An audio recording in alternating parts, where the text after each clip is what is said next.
네, 입시 컨설팅 명가 고등어 교육의 입시 도우미 고등어 TV입니다. 의대 입시를 꼼꼼하게 따져보는 그런 시리즈입니다. 2016학년도 의대 입시 6번째 시간 학생부 종합에 대해서 얘기하려고 합니다. 의대 입시뿐만 아니라 수시에서 가장 중요한 것이 학생부 종합이라고 했죠. 의대를 대충 숫자로 계산해 보니까요. 서울 지역 의대 수시 전형별로 선발 인원을 계산해 보니까 학생부 교과가 17명입니다. 학생부 종합이 178명, 논술이 124명, 특기자가 42명, 이렇게 해서 361명입니다.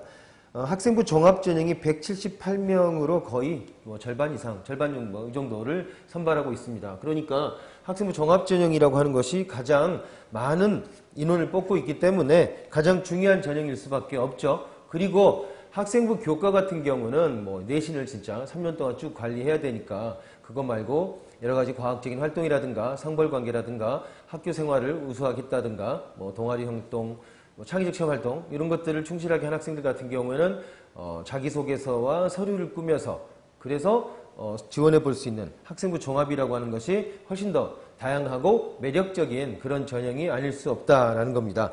근데 문제는 학생부 종합이라고 하는 것은 학교마다 반영 비율이나 반영하는 요소나 이런 것들이 매우 다르다라는 겁니다. 그래서 각 학교별로 전형을 따져서 어떤 게 나한테 맞는지 이걸 찾는 것이 쉽지 않은 일이다라는 겁니다. 그래서 이건 제가 백날 떠들어봐야 사실 소용이 없습니다.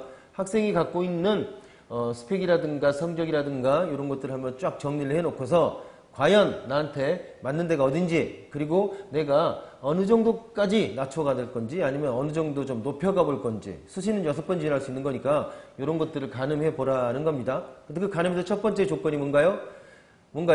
모의고사죠. 모의고사 성적을 계산해 봤을 때 내가 모의고사로 즉 정시 때 내가 어느 정도 레벨의 대학을 갈 수 있는지를 먼저 생각해 본 다음에 그 레벨 정도나 혹은 조금 더 높게 지원하는 것이 기본적인 수시 전략이라고 할 수 있습니다.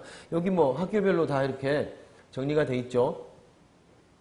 경북대, 경상대, 경희대 여기 보면 최저학력 기준이 없는 데들이 있습니다. 최저학력 기준이 없는 데들. 최저학력 기준이 없는 데 같은 경우는 면접이 들어가 있죠. 그렇죠? 그 다음에 경상대 기회균형 같은 경우는 아예 서류로만 뽑는 그런 전형입니다. 이렇게 의대의 학생부 종합전형은 우선은 수능 체제가 있냐 없냐로 우선 구분해 볼 수가 있겠다라는 겁니다. 수능 체제가 없는 학생부 종합은 9개 학교에다가 143명을 선발합니다. 또한 수능 체제가 없는 그런 전형 중에서 중요한 데가 인제대 인문계 고교 출신자 25명 선발하고요. 경희대 네오르네상스, 그 다음에 중앙대에는 학생부 종합 중에 두 가지가 있는데 그 가운데 다빈치 인재 전형 같은 경우가 수능 최저 없이 6명을 선발하는 그런 전형입니다. 또 수능 체제를 적용하는 학생부 종합 전형은 12개 학교에서 모두 171명을 선발한다 이렇게 되어 있습니다. 자, 이렇게 수능 체제가 있고 없고에 따라서 일단 구분이 가능하다. 그리고 또 뭐가 있나요? 면접이 있냐 없냐에 따라서 또 학생부 종합을 구분해 볼 수 있겠다라는 겁니다. 어쨌든 이런 것들이 이렇게 표로 쫙 정리를 해놨으니까요. 이 표를 참고하셔서 어떤 전형이 나한테 맞는지 좀 찾아보시기 바랍니다. 이렇게 많은 자료들을 제가 정리해 놨습니다. 그래서 일목요연하게 찾아볼 수 있도록 이 동영상과 함께 저희 고등어 사이트에서는 이 자료들을 전부 다 텍스트로 정리를 해가지고 한꺼번에 올려놓도록 하겠습니다.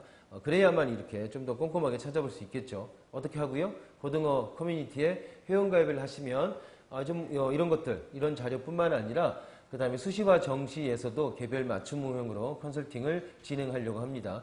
많이 참고해 주시기 바랍니다.